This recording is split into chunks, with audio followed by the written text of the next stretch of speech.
I think, well, the two of the three biggest economies in the world, and what we've always seen with cross-investment between different economies is it always brings forward greater productivity and greater wealth. So with the two of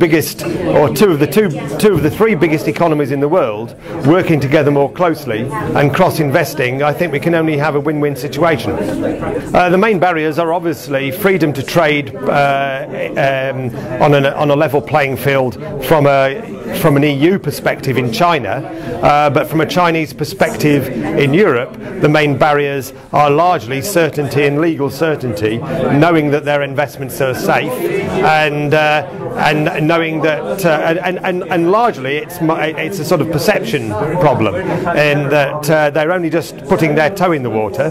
They have built up some cash reserves, and they need to invest it somewhere where they can make some profit, and it's now occurring to them that Europe's a very likely place where they can actually invest productively. They are a growing economy. We tend to have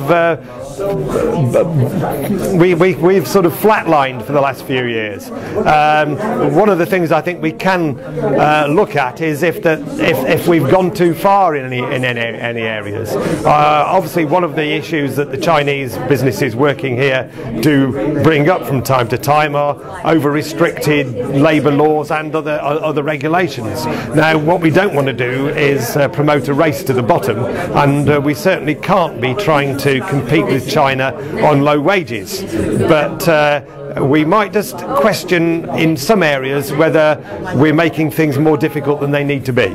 I think that the free trade agreement between the US and the EU will not adversely affect China. I know that some people have been worrying, and Peter Sutherland has made some adverse comments, but I think that this free trade agreement between the US and the EU could actually make it easier for China, because it decomplicates the whole global free trade dimension, because then we have the three largest.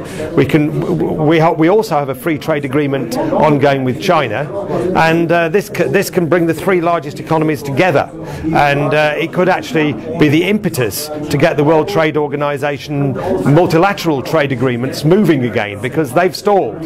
And if we can get that moving again, then and move to yet another global free trade agreement, then I think that will be in everybody's interests.